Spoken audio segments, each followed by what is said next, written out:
When people think of dominant and successful video game franchises, I'm not quite sure that Mario Kart is a series that often gets brought up enough. Sure, people understand that Mario Kart is popular, but I'm not sure if people truly understand just how popular this Nintendo franchise is.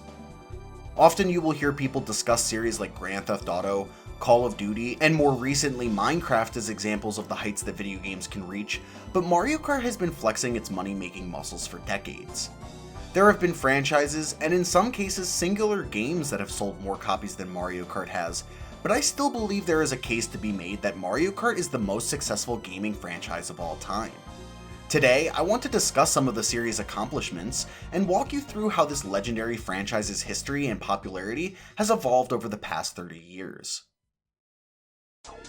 Back in 1992, Mario was not the brand that it has morphed into today, and outside of Super Mario World, Super Mario Land, and the original Super Mario Bros. Trilogy, Mario titles were few and far between. Many of the side games that did wind up featuring Mario around this time were forgettable educational games or something more akin to a tool than a game like Mario Paint. Sure, there were a few good spin-off games here and there, such as Dr. Mario and NES Open Tournament Golf, but Nintendo certainly wasn't pumping out quality Mario titles at the rate they would be just a few short years later. While Super Mario Kart wouldn't necessarily change that fact right away, it became an instant smash hit when it was released towards the end of 1992. There was nothing like it, and it quickly became a multiplayer staple for any SNES owner, as Super Mario Kart set a new standard for the quality expected from a Mario side game. While it wouldn't surpass Super Mario World or Super Mario All-Stars in sales, it would go on to become the 4th best-selling Super Nintendo game of all time, as well as the 8th best-selling title in the 4th generation of gaming.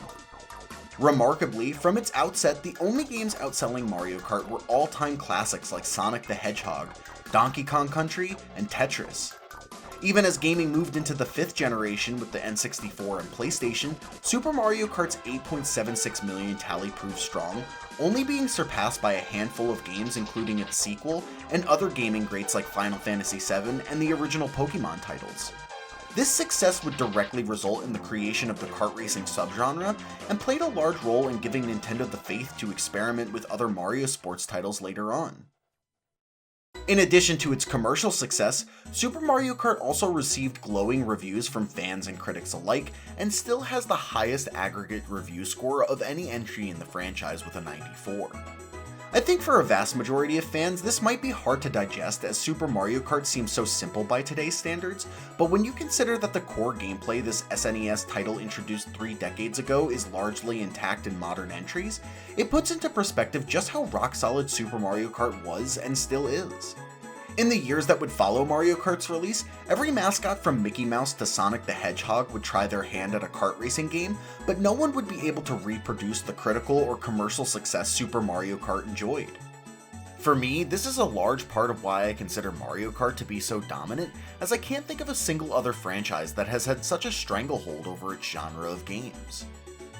One stat in particular really puts into perspective for me just how big the gap in popularity is between Mario Kart and other kart racers. When looking for successful entries in the genre, out of the 80 plus titles I looked into, Sonic and All-Stars Racing Transformed, Crash Team Racing, and Diddy Kong Racing were the only 3 games I could find that had both an 80 plus rating on Metacritic and over 1 million units sold. Not only is this something that every main series Mario game has achieved, but Mario Kart's lowest selling entry in the series outsold all 3 competitors during their initial runs.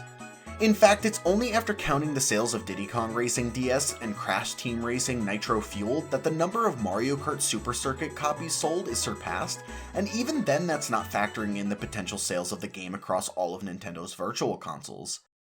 It paints a daunting picture for any kart racer trying to enter the market that the 3 most successful games in the genre outside of Mario Kart are still only scraping the bottom of that franchise's floor. This is in spite of name recognition and positive critical reception, as both Crash Team Racing and Diddy Kong Racing featured established and beloved mascots and were higher rated than their competitor Mario Kart 64 at the time.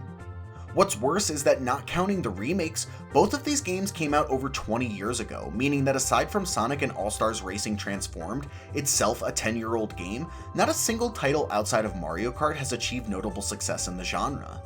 As such, the gap between Mario Kart and other kart racers has only widened over the years, and it is now racing games in general that struggle to reach the heights that Mario Kart has. There was a period of time, however, in which racing games outside of Mario Kart pulled some serious numbers. Gran Turismo is the easiest example to point to, and through its first several entries, a very strong argument can be made that it was actually more successful than Mario Kart was. After all, its debut entry would go on to be the original PlayStation's best-selling title, and its next 3 main series sequels would all find themselves within the top 3 of the PlayStation 2 and 3's list of best-selling games. To accompany these impressive figures, each game received critical acclaim above even Mario Kart's best-rated titles, cementing it as one of the best series of racing games ever released. However, after Gran Turismo 4 released at the end of 2004, things would take a turn for the PlayStation's most successful racing franchise, as both critically and commercially the games would be on a decline for the next decade and a half.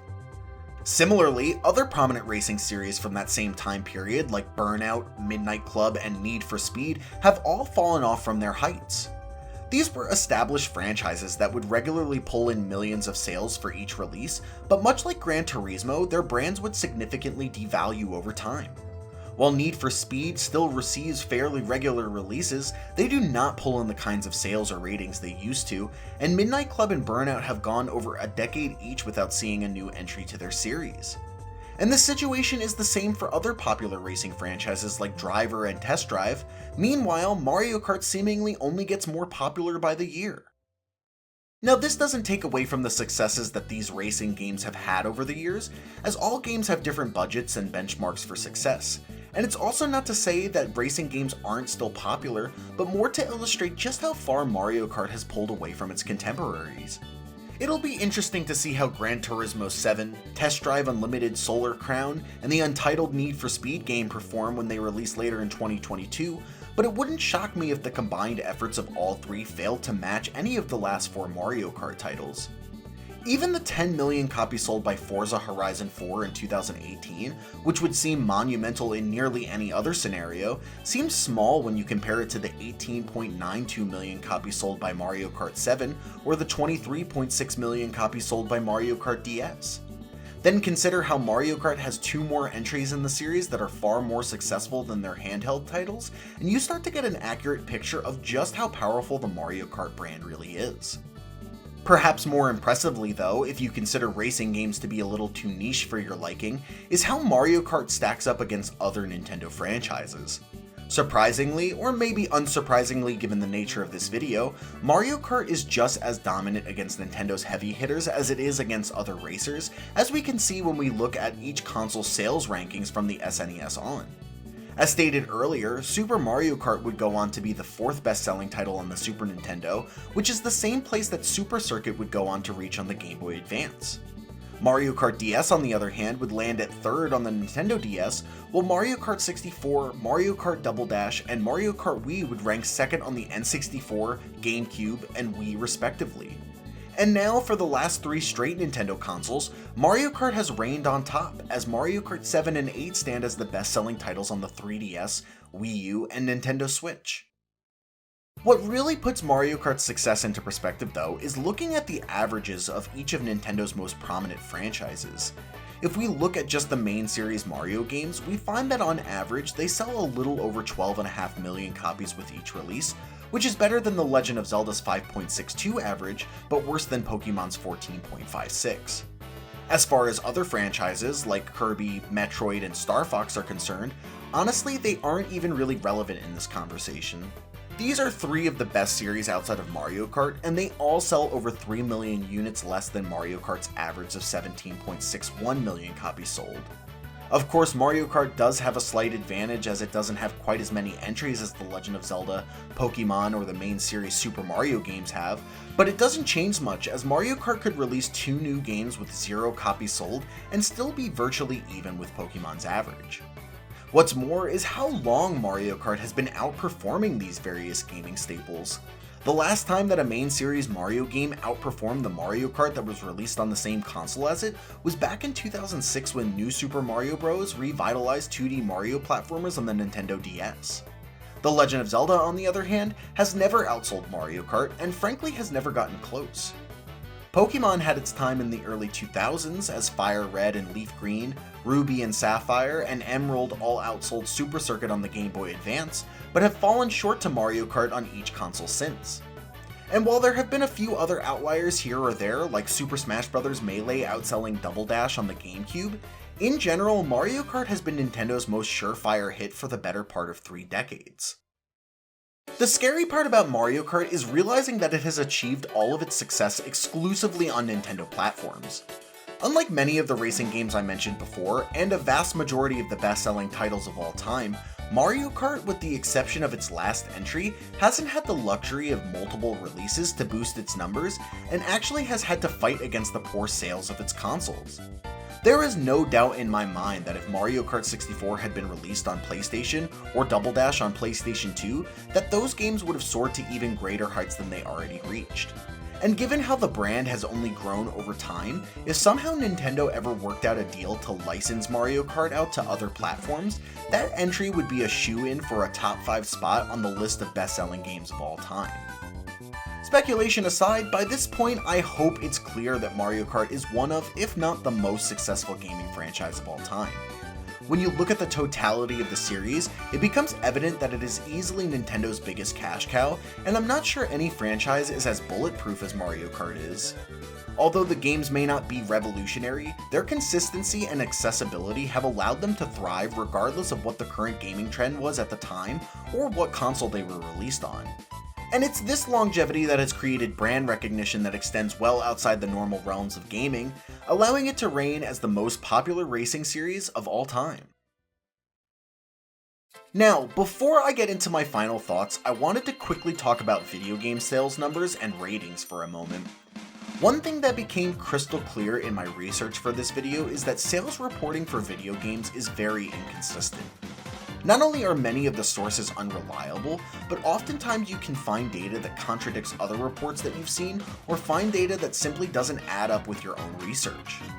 A great example is Grand Theft Auto V, which Wikipedia has as the second best-selling game ever behind Minecraft at 160 million copies sold.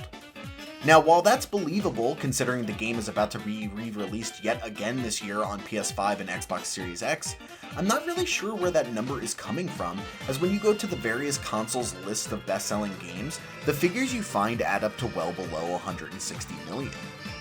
Past that, how honest are video game sales in the first place? For example, Wii Sports is technically the 4th best-selling game of all time with nearly 83 million copies sold, but with context, it's understood that this is only because it was bundled with every new Wii sold. Should we take those numbers seriously then? And is there any way to truly know how many Wiis were sold because of Wii Sports and vice versa? Similarly, EA's version of Tetris on mobile has over 100 million units sold, good for 3rd place all time, but should that count considering it's a mobile game that's much cheaper than a traditional console release would be? Additionally, how do we factor in free-to-play games that may ultimately be generating more money and downloads than console releases when discussing video game sales and numbers? Ultimately, I don't have answers to these questions right now, but I think it's an interesting topic to think about when having these types of discussions.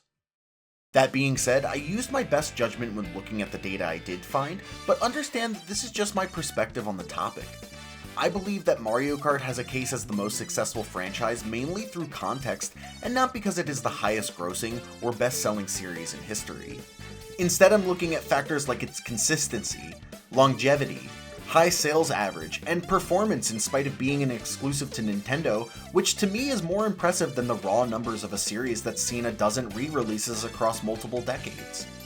Add in its dominance in both the racing and kart racing subgenres, as well as its ability to succeed in any generation, and it becomes easier to appreciate what Mario Kart has accomplished. While Mario Kart obviously isn't the only series that has a case for being the most successful franchise, I hope that at the very least, you now have a better understanding of just how popular this line of Nintendo racers is. If you still don't, I'll leave you with one last fact to help tie a bow on all the topics we've talked about. Amazingly, even if Mario Kart 9 sells half as well as Mario Kart 8 has, it would still find itself in the list of top 50 highest selling games of all time, above titles like Super Mario 64, Red Dead Redemption, and many other gaming classics.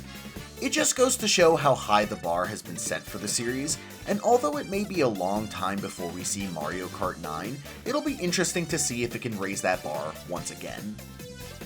In any case, I want to know what you think of Mario Kart's success and what series you think is the most successful of all time. Also, would you like to see more content like this, perhaps on another franchise in gaming, or are these conversations not worth having due to the state of video game sales keeping? Let me know down in the comments, and as always, if you like this video, be sure to give it a like, subscribe, and click the notification bell to be alerted whenever I release a new video.